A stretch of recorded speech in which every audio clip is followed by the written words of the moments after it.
Hello বন্ধুরা, lovely রান্নাঘরে সবাইকে অনেক অনেক স্বাগত। আজকে আপনাদের কাছে শেয়ার করব বেতো শাকের রেসিপি। এটা খেতেও যেমন ভালো, শরীরের দিক দিয়ে খুবই উপকারী। তো চলুন চটপট দেখে নিই। তো আমরা শাকের পাতাগুলো এইভাবে নিয়ে নেব। এতে কোনো ডাল বা আগা কেটে নেব না। তো এইভাবে পুরো পাতাটা নিয়ে নেব। তারপর এটা ভালোভাবে ধুয়ে পরিষ্কার করে নিলাম। 3টে পেঁয়াজ কাঁচা লঙ্কা কেটে দিলাম।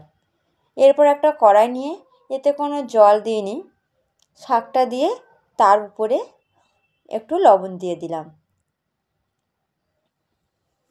দিয়ে এটা ঢাকনা দিয়ে 7-8 মিনিট একটু রেখে দেব। তো আমরা 7 মিনিট ঢাকনা দিয়ে রেখে দিয়েছিলাম। তারপর শাক থেকে অনেকটাই জল বার হয়েছে। এবার এই জলটা আমরা ছাড়িয়ে নেব, কারণ শাকটা আমরা ভাজা করব। তো এবার এটা আমরা খুন্তির সাহায্যে এইভাবে একটু ছাড়িয়ে দিচ্ছি, কারণ সিদ্ধ করার সময় শাকটা দলা পাকিয়ে যায়। এইভাবে ছাড়িয়ে দিলে শাকটা ভাজা করলে এটা দলা পাকিয়ে থাকে না, এটা ছাড়া ছাড়া হয়ে থাকে। দেখতেও যেমন সুন্দর লাগে, খেতেও খুবই ভালো লাগে। তো শাকটা আমাদের সিদ্ধ হয়ে গেছে, জলটা আমরা ছাড়িয়ে নিলাম। এরপর একটা কড়াই নিয়ে নিলাম, এর মধ্যে নিয়ে নিলাম সয়াবিন তেল। তেলটা আমরা একটু গরম করে নেব।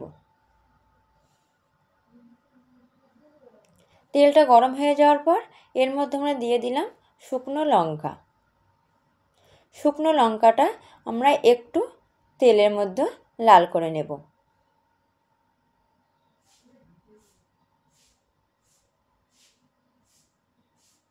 শুকনো লঙ্কাটা হালকা লাল হয়ে যাওয়ার পর এর মধ্যে আমরা দিয়ে দিলাম পেঁয়াজ কুচি, কাঁচা লঙ্কা।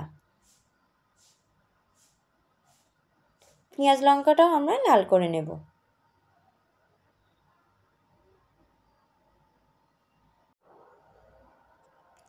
তো আমরা পেঁয়াজ লঙ্কাটা ভেজে লাল করে নিয়েছি।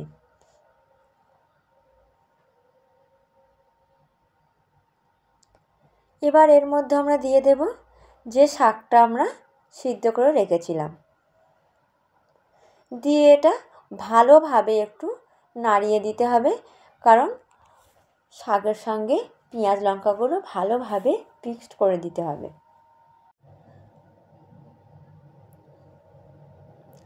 তো এবার এটা আমরা 10-15 মিনিট ধরে এইভাবে নাড়িয়ে চাড়িয়ে নিয়ে শাকটা ভালোভাবে একটু ভেজে নিয়ে আমাদের রেসিপিটা রেডি করে নেব।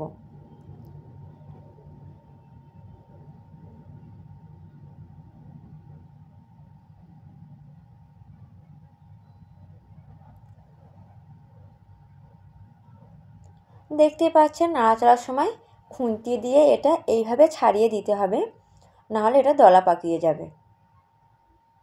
এতে কোনো হলুদ বা কোনো মশলাই লাগবে না, শুধু লবণ, পেঁয়াজ লঙ্কা এগুলো দিয়ে এই শাকটা রেডি করে খেতে কিন্তু খুবই সুন্দর হয়।